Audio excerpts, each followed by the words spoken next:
دیکھیں، اب ہم نے جو احادیث دیکھی ہیں اور جو ہم نے آیات دیکھی ہیں، اس کے بعد ایمان والے کی عقل میں تو کوئی شک نہیں رہ جاتا، جس کو ہم کہتے ہیں عقل ایمانی.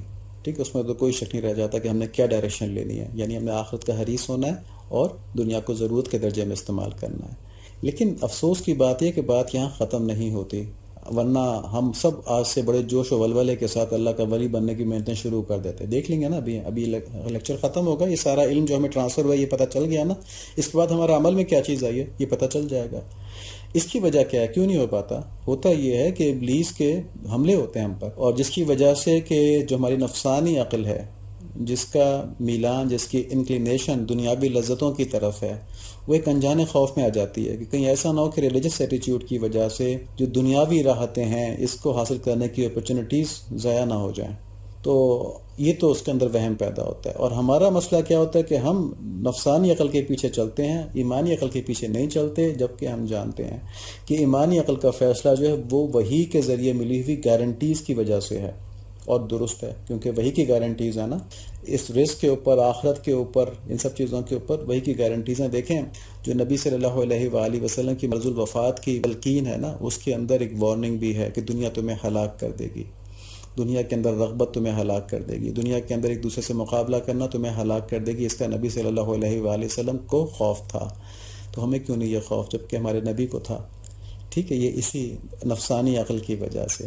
تو نفسانی عقل کے فیصلے گارنٹیز پہ نہیں ہیں، بس وہم کی بنیاد کے اوپر ہیں، دنیاوی خواہشات کی کمزور بنیادوں کے اوپر ہیں. اس لیے قرآن شریف کے اندر سورہ بقرہ کے اندر 268 اور 269 الشیطان یعدکم الفقر ویأمرکم بالفحشاء واللہ یعدکم مغفرۃ منہ وفضلا واللہ واسع علیم یؤتی الحکمۃ من یشاء ومن یؤتی الحکمۃ فقد اوتی خیرا کثیرا وما یذکر الا اولو الالباب.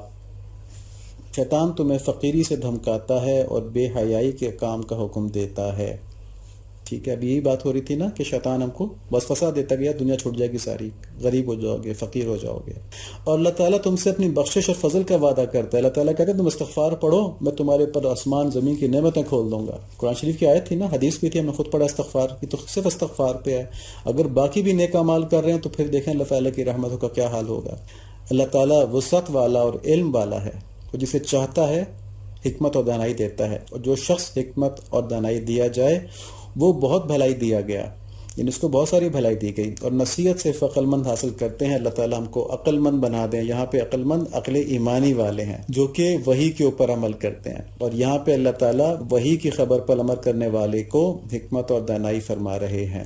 جبکہ نفسانی عقل کی جو فیئر آف انسرٹینٹی ہے، اس کو شیطان کا برگلانہ بتا رہے ہیں.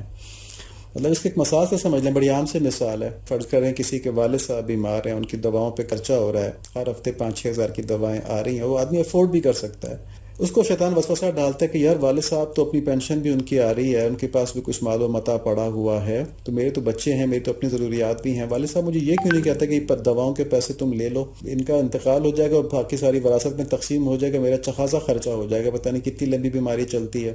تو اس طرح کے وسوسے آتے ہیں. گو اس پہ عمل نہ کرے، اچھا آدمی اس پہ عمل نہیں کرے گا، مگر شیطان ایک دفعہ وسوسہ ضرور ڈالے گا. اور اسی آدمی کو جب یہ اپنے بیوی بچوں کو یا دوستوں کو لے کے کسی ڈنر پہ کسی ہوٹل میں گیا ہوا ہوتا ہے، تو اس وقت 10,000 کا بل آ جائے تو بڑی خوشی خوشی دیتا کہ یہ بڑا مزہ آیا کھانے کو. اور ہم کماتے کس لیے؟ اسی لیے تاکہ یہ انٹرٹینمنٹ اور یہ ریفریشمنٹس ہماری ہوں، ہم ذرا اچھے ماحول میں بیٹھیں. تو یہ زاویہ نظر ہے، angle of looking at things. اس کا فرق جو ہے یہ انسان کے رویوں میں فرق ڈال دیتا ہے. ایسے یہ اگر یہ مثال مشکل لگ رہی ہو کہ ایسا نہیں ہوتا، فقیر کو 500 روپے دیے کبھی؟ آپ نے یقیناً دیے ہوں گے، ٹھیک ہے، لیکن میں ویسے کروں ایک عام آدمی کے لیے فقیر کو جب 500 روپے دیکھیں، 5، 10، 50، 100 دینا تک الگ بات ہے. جب 500 دینے لگے تو فوراً وصافس کا ایک ہجوم آ جاتا ہے کہ پتہ نہیں یہ مستحق بھی ہے کہ نہیں، یار میں 500 دے رہا ہوں تو پتہ نہیں کتنے دن میں یہ کما لیتا ہوگا. چلیں فقیر کا لفظ نکال دیں، ضرورت مند کہہ دیں. آپ نا کوئی ضرورت مند آپ کے پاس سوال کرنے آ گیا ہے تو اس کو اگر آپ 500 یا 1000 دیتے ہیں تو وساوس آ جاتے ہیں کہ یار پتہ نہیں ضرورت مند ہے بھی کہ نہیں، ویسے جھوٹ ہی نہ بول رہا ہو، پیسے ضائع ہو جائیں میرے.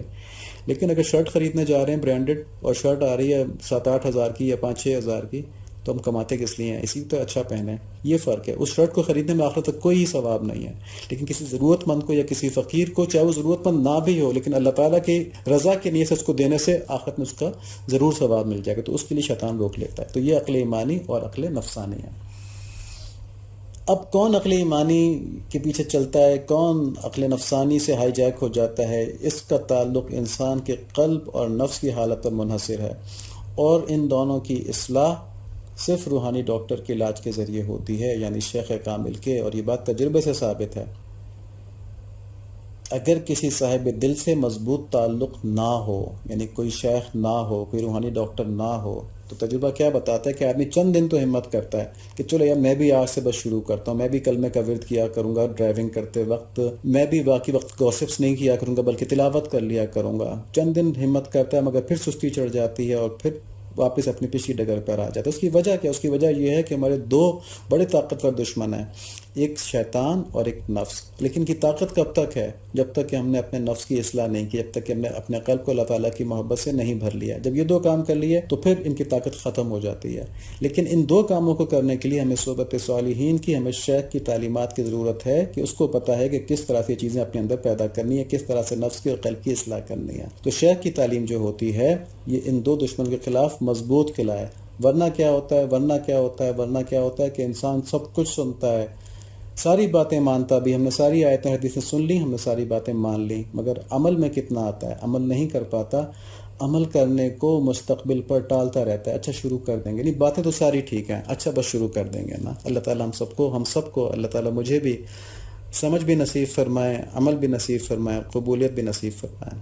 اور تیسری بات کیا ہے؟ تیسری بات یہ ہے جو ان دونوں باتوں کا ایک کنکلوژن ہے کہ اگر ساری مشقت دنیا کے لیے رہی تو آخرت کے لیے لا آف انٹروپی لگ جائے گا، یعنی آخرت خود بخود خراب ہو جائے گی، خراب کرنا نہیں پڑے گا اس کو۔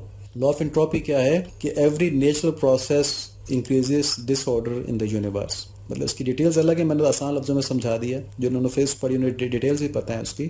تو نیچرل پروسیس اگر آخرت کو آپ چھوڑ دیں گے، اگر نہائیں گے نہیں تو خود بخود گندے ہو جائیں گے، اپنا گندہ کرنا نہیں پڑے گا۔ کمرے کی صفائی نہیں کریں گے، کمرہ خود بخود گندہ ہو جائے گا، اس کو گندہ کرنا نہیں پڑے گا۔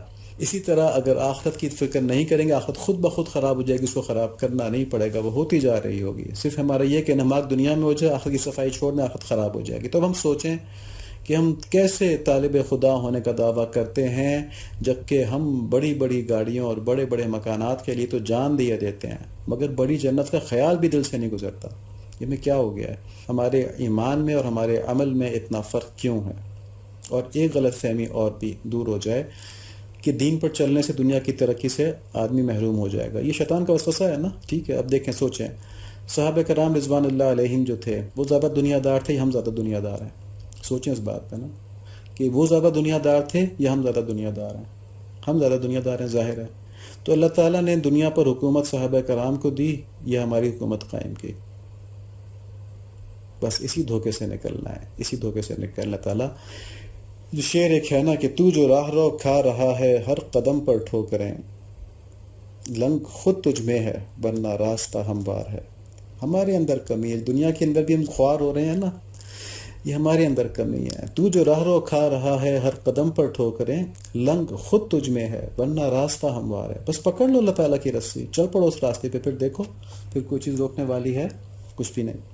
اللہ تعالیٰ ہم کو عمل کی توفیق نصیب فرمائے۔ یہ ان تعلیمات کا خلاصہ آج بیان کیا ہے جو ہم نے ابھی تک تقریباً 400 سے زیادہ اشعار جو ہیں مولانا کے پڑھے ہیں، تو اس کے اندر ہماری ڈائریکشن اب کیا ہو جانی چاہیے؟ ٹھیک ہے، اس طرف، اس کے لیے یہ آج کا لیکچر جو تھا یہ مختص تھا کہ اللہ تعالیٰ کے قرب کی منازلوں کی کوئی حد نہیں، کوئی حد نہیں اللہ تعالیٰ کے قرب کی منازلوں کی۔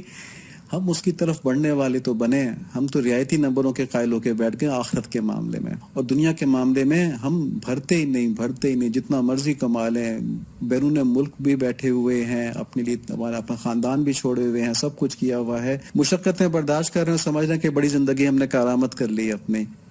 کیا یہ زندگی کارآمد ہو گئی؟ مطلب میں اس کی مخالفت نہیں کر رہا، لیکن میں کہہ رہا ہوں یہ جب تک زندگی کو کارآمد نہیں کہا جا سکتا جب تک کہ آخرت کے اندر اس کی کنٹریبیوشن نہ آ جائے۔ اگر آخرت کے اندر کنٹریبیوشن نہیں آئی تو چاہے آپ مکہ مکرمہ کے اندر بیٹھے ہوئے ہیں، کچھ نہیں کمایا۔ ایک صاحب مجھے مکہ مکرمہ کے ایک بس میں ڈیوو سے سفر کرتے ہوئے دوران ملے، تو وہ آب زمزم لے کے جا رہے تھے، انہوں نے ہم بس والوں کو سب کو ویسی تبرکاً آب زمزم پلایا، کے پی کے تھے۔ تو انہوں نے مجھے بتایا، وہاں پہ میرے ساتھ بیٹھے ہوئے تھے، کہ کہہ رہے تھے ایک دکاندار وہاں پہ ہے جو وہاں رہتے ہوئے کبھی مسجد حرام میں نماز پڑھنے نہیں گیا، ٹھیک ہے، وہیں باہر دکان سے نماز ڈال کے پڑھ لیتا، دکان چھوڑ کے مسجد حرام کہتے ہیں اس کو کئی سال ہو گئے وہاں پہ، وہ خود کہتا ہے کہ میں کبھی اندر نماز پڑھنے نہیں گیا. تو اگر آخرت کی طرف کنٹریبیوشن نہیں ہے تو عین مکہ مکرمہ کے اندر بھی آپ نے کچھ نہیں کمایا. اور اگر آپ امریکہ کے اندر بیٹھے ہیں، کینیڈا کے اندر بیٹھے ہیں، کسی بھی آپ ویسٹرن ورلڈ میں یا کافر ملک کے اندر بیٹھے ہیں، لیکن دل اللہ تعالیٰ کے ساتھ لگا ہوا ہے، دل اللہ تعالیٰ کے ساتھ لگا ہوا ہے، تو پھر انشاءاللہ زندگی کارآمد ہے. اللہ تعالیٰ میں سمجھ نصیب فرمائے. آمین. اللہم صلی علی سیدنا مولانا محمد نبی الامی وعلی آلہ وصحبہ وبارک وسلم تسلیما کثیرا کثیرا. ربنا تقبل منا انک السمیع العلیم وتب علینا انک انت التواب الرحیم. آمین بحرمتک النبی الکریم علیہ وعلی آلہ الصلاۃ والتسلیم.